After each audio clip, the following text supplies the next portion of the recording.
Welcome back, Fitness Business Podcast family, for another episode. Dr. Sarah Marion is here with us today.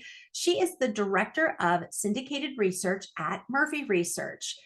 Dr. Sarah, thank you so much for coming on to the podcast. Thank you very much for having me. And please just call me Sarah. I'm a doctor of anthropology, so I would be useless if you are having a heart attack. I can't save anyone's life. You know, my husband, he has his doctorate degree as well. And I always tease and call him Dr. Nugent. He's like, please don't, because he says the same thing. Somebody's going to think that I can save them. And he's like, I'm, his doctorate is in education. So far from being able to give any medical assistance. We can tell you interesting facts from our field, but that's for sure. Well, Sarah, you know what? Thank you so much for coming on. You're just kind of like the it girl, I feel like, lately in the fitness industry. Ooh. So flattered. I'm like seeing you in the Club Industry magazine. I saw you at Ursa, and I'm like, I just have to scoop her up and do we're going to do a series with you, which is really cool, something we haven't done before, talking about the 4 different generations and their wants and their needs when it comes to fitness. I'm excited about it. Yes, I think our listeners are going to be really excited about this as well. We're really hyping it up. So today we're going to talk about Generation Z. It's the youngest generation. Mm-hmm. And I'm going to have you kind of just start right off, maybe telling our FBP family, like, what is the age group of Gen Z? And maybe what can you just tell us about the research that you've done with Generation Z? Sure. So Gen Z is usually defined as those born between 1997 and 2012, which makes them age 10 through 25. I'm doing that math in my head. So that's a really wide group of life stages, right? You have everything from tweens through people who are just getting started with their first jobs, like maybe even settling down in couples. This is a time where people's lives are changing really rapidly.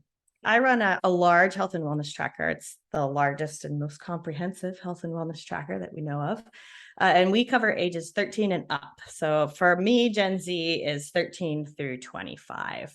It's a continuously running quantitative survey. So every month we survey 1,000 unique US teens and adults. We've been doing it going back to 2018. So we have a lot of great time series data. We can tell you how everybody's changed, like pre, during, post-pandemic. We're not quite post-pandemic yet. And so for Gen Z, we have focused our lens on them a couple of different times. So once was during the pandemic, kind of that dark winter of 2020. So we looked at them in the data. We have a really deep, large data set, but also we went out and interviewed them. And we had them do a series of diary studies with apps. And then we revisited Gen Z just recently, Q1, I think, of this year, to see what had changed. Because at the time, back in 2020, things looked pretty grim for Gen Z. We could tell that they were really suffering. They, compared to other generations, in particular, their habits had really fallen off. Fewer were exercising, fewer were engaging with nutrition, fewer were engaging with mindfulness, so their mental health was bad. And they were also giving themselves like bad grades across all of their life priorities. And then you started to see all of these headlines in the news about the mental health crisis that Gen Z is having. So we wanted to revisit them to see if they had recovered. So that was the focus of these 2 particular reports. It's just a data cut that we look at all the time. And I'm very interested in how they're doing because I want to know. They're a really interesting cohort. They're the next generation of fitness consumers. So the past deep dive report we did on Gen Z, we found that they had recovered in many ways, especially teenagers. So once they got back to school in person, things were much better for Gen Z. But the young adults, they haven't quite found their footing yet, especially when it comes to fitness. So a lot fewer of them are exercising regularly than pre-pandemic. And they give themselves lower grades, not surprisingly, on their physical fitness, on how well they're taking care of themselves, on their athletic ability. We need to get Gen Z, especially those young adults, I think, back in the gym. And that's one of the things that I bet we'll be talking about.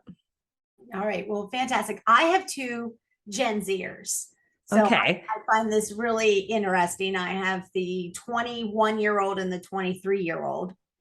Yeah. So this topic here is really interests me because I know the fitness pattern of my 2 kids. But I think they might be rarities. They're big gym goers. They love to work out in the gym, which I find interesting. Neither of them have any interest in virtual fitness whatsoever. Now, they like to watch the videos of the influencers, the fitness influencers. Like, it's funny because their Instagram feeds are filled with fitness influencers, but they do physically go to a gym. That's actually not uncommon. That's actually what we expected to see, a lot more uptake of online and digital fitness among this generation, because that seems like what you would obviously think about them. They're so online. All of their lives are conducted, kind of in and out between in real life and online. It's really fully integrated into their lives in a way that is much less true even for millennials. But online fitness just is not as compelling for them, whereas the gym is. And a lot of that is about just developmentally where they are, because adolescence and young adulthood is about like figuring out who you are with other people. And so when we look at what brings them to exercise in the first place, it's being with others and doing things with others and improving their self-presentation to others. So making them feel self-confident and making them look better. So it's very socially motivated. And you don't get that at home with a video. Yes. You might watch it for inspiration, as you said, but then to actually do it, to make you feel good about doing it, to get that kind of social interaction that they're craving, much more so than older adults crave it, you've got to go to the gym. Yeah, I have to agree with you, at least with my two kids, that statement. So I find it interesting because I have a male and a female, and I want to talk to you about the differences and the variations with Gen Zs between the males and the females, and just how they view health and fitness and workouts and all that good stuff. So I'd love for you to talk about the difference between males versus females. Oh, sure. So I think before I go there, I think we need to start at the fact that Gen Z are really highly educated about health. They have received really the most comprehensive health education through school about not just exercise, but exercise, diet, and mental health too. And that is really a sea change that separates them from especially older generations, right? Gen X didn't get that. Millennials started to get it, and Gen Z have gotten it the whole generation. So they've been learning about health since they were young in school and how to manage it. And so to that end, they have a lot of knowledge. What's different about, say, millennials is the level to which they act on the knowledge, because we're still talking about young people, right? You can eat burgers for a few days and still feel fine when you feel 20, whereas if you do that when you're 30, it's a little bit worse. So that's similar across young men and young women. This holistic picture of health, the knowledge that like mental health, physical health, what I eat, how I exercise, all those things are intertwined. But what's different is, still some of these familiar kind of patterns. Some of it's familiar. Some of it like gives me hope that things are changing. So for instance, among teens, teen boys and teen girls are engaged in fitness at similar levels. And what I mean when we call fitness engaged is people who tell us that they exercise once a week, wear a fitness tracker, or track their fitness with an app, again, at least once a week or more. So both teen boys and teen girls qualify for that at the same rates. They're both participating in organized sports. Boys do it a little bit more than girls. Girls are definitely right there. And then during that transition to young adulthood, it drops, and it only drops a few percentage points for boys, but it drops a lot for girls. Teen girls, 72% fitness engaged. Young adult women, 60% fitness engaged. So something happens there that draws young women out of kind of the fitness market. And we know some of what that is, I think, like the transition to young adulthood, you're doing other things, you get new priorities. Young adults rank themselves really high on stress scales. So they, especially young women, they feel very stressed about all these new responsibilities that they have. And so I think some of that is trying to fit fitness in with these other priorities that now are taking higher precedence. But also part of that transition is just learning how to take care of yourself, like being responsible for your own routines, being responsible for feeding yourself properly, being responsible for whatever your fitness habits might be. And for whatever reason, boys are better at keeping up with those consistent fitness habits than girls through young adulthood. And I think a lot of that is a continuing engagement with organized sports that doesn't follow through with young women. Okay. Okay, sorry. That's okay. I could go on forever.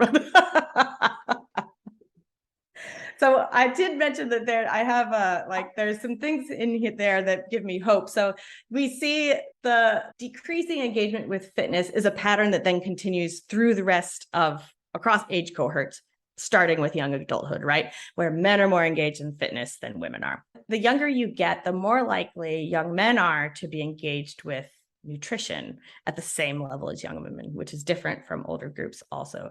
So among older groups, men are much less likely to be engaged in nutrition because the woman is typically in charge of the nutrition of her household. So that is like changing gender roles. I think that shows the shift in boys are responsible for food as much as girls are, which is great. So we fixed that, but we haven't necessarily fixed fitness. And one of the things that's interesting to me is that among boys and then young men and girls and young women, talking about this transition from teens to young adulthood, if they go to the gym, if they work out weekly at a gym, they continue working out weekly at a gym. And so one of the things I talked about at URSA is gyms are really critical for keeping young adults engaged in fitness through this transition. I think if you're not already working out at a gym as a teenager, you really don't continue doing that into young adulthood. But if you are, especially if you're a young woman, you then find a gym wherever you land. Say you're going to college, you want to work out a gym, you've already got that in your habits, and that keeps you fitness engaged, which is, gyms are critical for many reasons, but I think for young women in particular. Yeah, I agree in the sense of for fitness facilities to look at this generation and get them started and in the habit while they're young, because most people don't switch gyms. It's kind of a comfort thing. It's like you get used to going to a place, usually you stay there. I'm not saying everybody does, but usually you stay there. So you're always looking, obviously, to build your enrollment. I think it's such a great generation to go after and start the habit. Would you agree with that? Yes, I would. I think one of the things that makes it difficult for gyms is that they're very price sensitive. This is a really price conscious time of life. You don't have a lot of extra money. And they also have access to, more frequently, they have access to free facilities, like through their schools and universities, through community centers and rec centers, or through their parents. And so, it might be that through your parents is the best way to get teens into the gym, which is exactly what Planet Fitness did this past summer with their free teen gym pass, which is a great idea. This is like a loss leader, right? Keep those teens in the gym. And now they're here. They know where to go and they'll come back because it's also a relatively low price point. Really clever, I think. Yeah, you bring up a great point there. And again, with our audience and our FPP family that's listening today, get the wheels turning about maybe doing some type of junior membership, age category membership, or something like a family membership, or, something again to attract this generation to get in the habit so that they'll continue and they'll come back, even if they leave for college, once they come back, Christmas break, Thanksgiving break, spring break, that they'll come back to the facility. Yeah, I think you mentioned the comfort level at the gym, establishing that relatively early so that it's not such a big hurdle to come back when you're, say, 19 or 20 and really struggle is not quite the right word, but really transitioning between having the structure of the family life guiding you and being in charge of your own schedule. Yeah, one of the things I'm really excited to, or that intrigues me about talking with you with this series is the difference between the Gen Zs and then if we go straight to the baby boomers, about the females of that generation and not being comfortable coming into a gym because they weren't brought up around fitness and females going to a gym and females sculpting their bodies and so I don't want to get too far into it, but that is something that I'm really anxious to kind of hear you talk about as we go through this series. So moving on, what is their approach to fitness specifically, would you say, this generation? Well, I mentioned that holistic conception of health. Like I said, the connection between fitness and these other aspects of health is really strong for them. They know that fitness impacts mental health. They know that what they eat impacts how they work out, and that impacts their mental health too. And that is, again, if we're talking about like differences between age groups, if baby boomers, just it is not that connection. They know that it's kind of there and some people feel it, but it's not as mainstream and as strong as it is for younger consumers. And so Gen Z already have that, they know it. And so as a result, that holistic component of fitness means that they are more interested in a lot of the rest and recovery trends that are happening right now, in the mindful movement and mindfulness trends. So they really are active in things like meditation and mindful movement practices and breath work. Sarah, I'd love for you to give us your top 3 tips for attracting Gen Z members into the fitness facilities.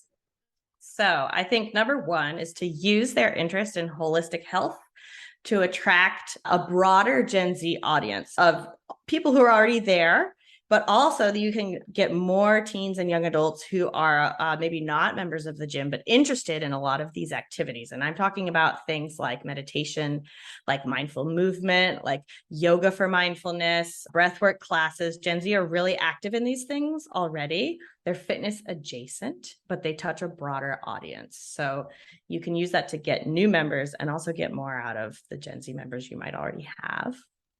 Second, you need to make sure you're providing structure. Gen Z really thrive on structure, especially if there's a social component. And this can go so many ways, right? Guided workouts, could be competitive challenges, could be classes. Like that is a really basic, kind of structured social experience. But there are so many things that you can do in this respect. But Gen Z really needs structure because it really is motivating to them. And they're not sure, they're not old enough yet to really understand themselves and what they need from fitness sometimes. And they'd like to have this kind of class framework, if you will, because that's what they're used to. They're fresh out of school, that many of them are still in school. And that goes too for interactions. I mentioned this during the interview. So tech can serve a lot of these structural needs, whether that's scheduling, whether that's finding the right kind of workout, confirmations, put it on the calendar, send you a reminder. That can help put a lot of the structure in place. And Gen Z are really good at that. That's what they're looking for. It's what they expect in many ways. So wherever you can, structure for Gen Z is really key, and that will help them build confidence. And then, of course, you have to keep price in mind. We mentioned the free teen summer pass that Planet Fitness did, which is really a great move. That provides an incentive to get people into the gym, and then they keep coming back. I think that if you are kind of a gym with a membership fee, you have to remember that some of your competition is free, especially when you're talking about Gen Z who might have school and university facilities or rec centers available to them. But again, if you can get them in the gym, even for a little while, even on their summer break, with a free pass, you're more likely to see them return.